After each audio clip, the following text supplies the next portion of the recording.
What's going on, guys? It's your boy Jonathan. I want to thank you so much for tuning in. I hope that you're being blessed. I hope you're being okay. I hope you're prosperous. I want to thank you so much for tuning in to my YouTube channel at the moment. So we're gonna hop right into it. Right now, it's time for us to react to Luigi. He was the individual that assassinated that CEO of that United Healthcare, the insurance. I think you know the insurance. I believe that it was I believe personally it was a hit. I really do believe it was a hit. He was gone. It's just crazy because the way how he got caught was like so suspicious. Like he got caught with all the evidence on him. I'm like, dude, like you did all that work to get caught with all the evidence on you. He's saying that he's being framed. Who knows? But we're in America, so it's innocent until proven guilty. So right now we're gonna hop into this video and we're gonna see what's going on in 3, 2, 1. Uno. We are following breaking news. We have new video of Luigi Mangione's arrival at a courthouse in Pennsylvania. That's where we were anticipating an extradition hearing for the 26-year-old Ivy League graduate and high school valedictorian accused in the murder of health insurance CEO Brian Thompson. Yeah, let's see this moment. It is actually sort of something to watch. He was trying to send a message, but police rush him off very quickly.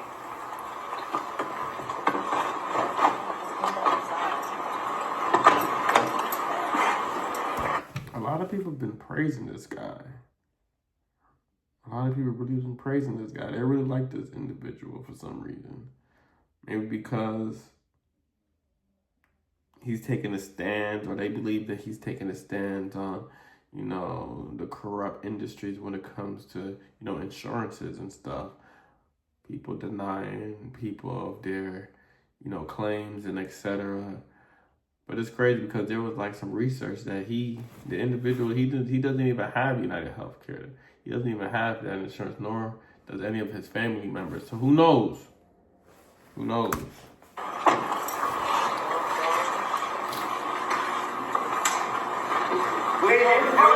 And it's completely out of touch, and it's an insult to the intelligence of the American people and the lived experience. We're manhandling that dude. All right, so we just heard him yell that about it, sort of something being unjust as an insult to the intelligence of the American people. Let's bring in trial attorney Mercedes Colwin with us. Look, this is someone between what you're hearing him say right there, manifesto, messages left on these bullets. Right. I mean, this is someone on a mission, it appears. He is the alleged killer in this case. We have to be very clear about that. He's facing an extradition hearing here, but I just wonder what you think of a moment like that as you see it, knowing the evidence that police say they have on this person. My neighbor Brian was like, yo, where'd you get this knife? I'm like, bespoke post. I see you talking about bespoke all the time.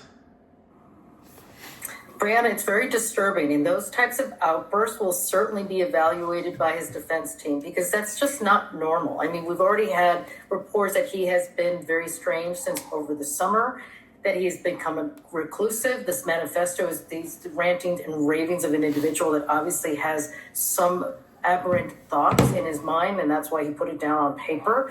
So all of that is certainly very disturbing. The defense is going to have to evaluate whether this is an individual that really will even understand the charges. I mean, they may, depending on how aberrant his thoughts are, he has to be able to understand the process and the proceedings, even at this stage. And if there's some indication that he isn't able to... I heard he got caught at McDonald's. Somebody snitched. So they might have to be some psychological evaluation, and then that will be reported back to the judge, and the judge will make the ultimate ruling as to whether or not to proceed with the proceeding. But this type of outburst is definitely very disturbing. Yeah, no doubt about that. You saw officers shuffling him in as quickly as possible. I'm wondering, Mercedes, as you're talking about the suspect here having a grasp of what the proceedings are going to be like, what actually happens at an extradition hearing? There has to be an establishment by the demanding state. Demanding state is New York. The asylum state is Pennsylvania. So the demanding state, that New York has to establish to law enforcement that this is the individual that was the alleged shooter of Brian Thompson. So they'll have to go through the evidence that we've already described, the manifesto, the ghost gun, the images that we saw, even the eyewitness. They may even bring in some of the eyewitness who was discovered. The arresting officer in Pennsylvania will come forward and talk about the exchange that he had with Mangione. It's already been reported that arresting officer, when asked Mangione, the first words out of his mouth, it's been reported, he asked Mangione, were you in New York? And certainly Mangione, at least this officer, claims that he was very nervous when asked that question. So there will be testimony, there will be evidence, but Mangione can waive it. I mean, depending on whether he waives it. It doesn't sound, to Brianna's point, doesn't sound like he may waive the hearing. And if he does waive the hearing, then he will be extradited without any further process. It doesn't sound like that's going to happen. That's crazy. Have to be. It certainly sounds like there will be this process with witnesses and evidence being set forth before the judge. And the judge will make the ultimate ruling that there is probable cause to establish that Mangione is in fact the alleged killer of Brian Thompson. That's crazy. And we are anticipating news out of that hearing soon. Mercedes Cohen, thank you so much for giving us your analysis. That's crazy. CNN's Bryn Gingras has been covering every... The question is why? Why? And what you getting out of it? Why and what are you getting out of it? Thou shall not kill. It's alleged, but it's going crazy right now. Like, first of all, let's just talk about these murders. I don't believe that no one has the right to take somebody's life. Like, what are you doing? You don't have nothing else better to do? Like, life is something that is created. You understand? You understand? Like, by God. So it's like, I don't believe people should be murdering people. It's like you can't get that back. Like, that's like the ultimate sin, to murder somebody. Like, that is crazy. Like, you like taking somebody's life, their existence away from them. Like, I just don't have any empathy for people who murder people, especially for no reason. Like it's just something that's bothering. Like, even when it comes to like death penalties and stuff, I'll be off of the edge. Like, you know, it's like give and take, but it's like I just don't understand like why people do it. Like, thou shalt not kill. And turn on this case. Bryn, what is happening at this extradition hearing? Yeah, so listen, Boris, we have a reporter inside the courtroom. Right now, they're not allowed to have any sort of communication. So we don't quite know just yet if that hearing has started. We're still waiting to get an update. But you can see, we know that he is inside that courthouse, at least. That's from crazy. That sort of combative moment there, as you showed the viewers, where it took several sheriff's deputies to calm him down and get him inside of that building. As you said, this is really the first time that we are hearing from him, his own voice. We do know that he does have a defense attorney who's representing him for this extradition hearing. We know that New York asked for this extradition. A warrant for his arrest has been issued. So it's now up to the trial judge to go forward with this, for the judge rather, to go forward with this hearing. And he has a decision to either fight it or to actually move forward, where people from the NYPD and Marshal's office will bring him here to New York. And we're learning that could happen sometime tonight, could be even sometime tomorrow. And Bryn, what are we learning about a potential motive? Yeah, so Boris, there's an intelligence report that is shared among the intelligence community all across the country that came from the NYPD, received by our John Miller, and it really gives some more details about that three-page document that authorities did find on Mangione, they say, when they made that arrest. And it talks about sort of his hatred with the healthcare industry, and it talks about how he somewhat viewed himself as, committing a symbolic takedown with this alleged alleged act that he is accused of. In it, he basically said the mafioso has gotten too powerful and to continue the abuse of our country for immense profit. And he kind of paints himself, according to this report, as somewhat of a hero, saying that evidently I am the first to face it with such brutal honesty. Now, of course, you've heard Governor Shapiro from Pennsylvania come out. You've seen the New York governor come out and say he is no hero. Of course, we should not be celebrating the. I told you guys. He's taking a stand, allegedly. But he have all that evidence on him. Somebody said that they planted on this man, and the real killer, he's gone, because, like, it was so smoothly of how the assassination went. Like, you know exactly where the CEO was going to be at. Like, how do you get that information? How in the world you get that information? You know where this man was going to be at. You knew that this guy, they had a meeting. Like, how did you know all of this information? Then to get caught at McDonald's? Well, all of the evidence on you. Not only that, you imprinted certain phrases and words on the bullets, like clues and stuff. Like, you that smart to get caught at McDonald's? But it certainly is giving a little bit. I would have been out the cut. Out. Never mind.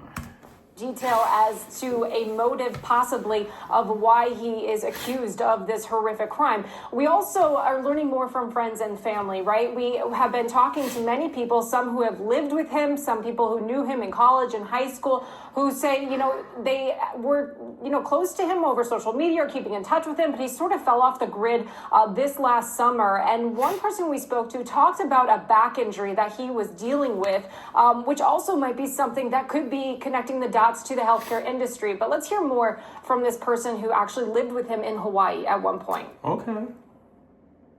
I hired an AI personal man, y'all assistant to do looking literally like everything for me. I was lazy Come on, today. skip So in the this. morning, Before he moved in, I remember he said he had a back issue and he was hoping to get stronger in Hawaii. When he first came, he went on a surf lesson with other members, and unfortunately, just a basic surf lesson, he was in bed for about a week. We had to get a different bed for him that was more firm, and I know it was really traumatic and difficult. You know, when you're in your early 20s and you can't, you know, do some basic things, it can be really, really difficult. Yeah, again, these are all sort of the things that police are going to be using to connect the dots and try to point to a motive, try to build their case. We know that they've also, of course, scrubbed social media in their efforts in this investigation. As I said, we are now waiting for this extradition hearing to happen, and it's possible that Luigi Mangione may be on his way to New York at the soonest, maybe tonight, Boris. They got him. Bryn Gingras, thank you so much for keeping an eye on that. Brianna?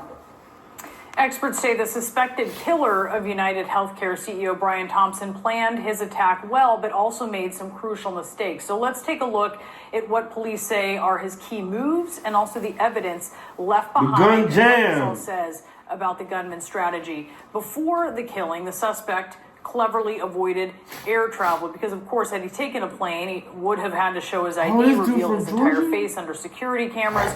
If he had a gun at the time, it probably would have been detected during luggage screening. Instead, the suspect took a Greyhound bus to New York, a bus that originated in Atlanta, though we still have to wait and see where he may have gotten on that bus.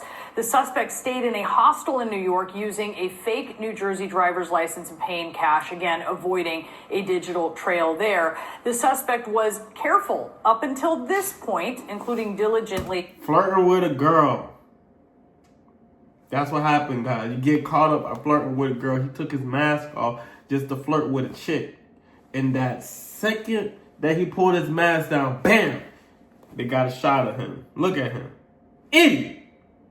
You gotta stay 10 toes down. But maybe that's just God. Wearing a mask over his face. This was that rare image of the suspect's unmasked face captured on surveillance video when a hostel employee flirted with him and asked him to lower his face mask. And it was these images, of course, that helped spread his identity across the country and even around the world. Then lastly, the suspect used a ghost gun, which is an untraceable self-assembled firearm. Kept law enforcement veterans puzzled here. Police saying when Mangione was arrested at that Pennsylvania McDonald's, local officers discovered this ghost gun when they were searching him. And then after the killing, the suspect seemingly left a trail of evidence behind: a discarded Starbucks water bottle, an energy bar wrapper, a burner phone that gave authorities DNA material, and a partial fingerprint to work with. Later, that distinctive backpack resembling the one worn by the gunman was found in Central Park. Authorities hoping DNA samples from all of these items would help identify the suspect. Testing, though, yielded no DNA or fingerprint matches in law enforcement databases. So we're going to see, though, how those pieces of evidence are going to be used by authorities now that the suspect has been arrested. And the suspect's complex path out of New York showing investigators just how much planning went into it here. Remember, immediately after the shooting, police say the suspect ran from the scene, hopped on an e-bike, rode to Central Park, ditched the bike, and hailed a taxi, then went to a bus terminal with interstate buses headed to a variety of destinations. And it was in that taxi cab where a security camera captured clear images of the suspect's eyes. One of the most baffling last aspects to this arrest is the fact that investigators discovered Mangione in possession of numerous fake IDs, including this one here, one that police believe was actually used by the suspect in New York City at that hostel. The question is, why shed so much other evidence, but keep some pieces of potential evidence, including the fake IDs? Therapy has always been such a scary idea to me because I simply did not know where to get started. I didn't know how to find my person. I did not.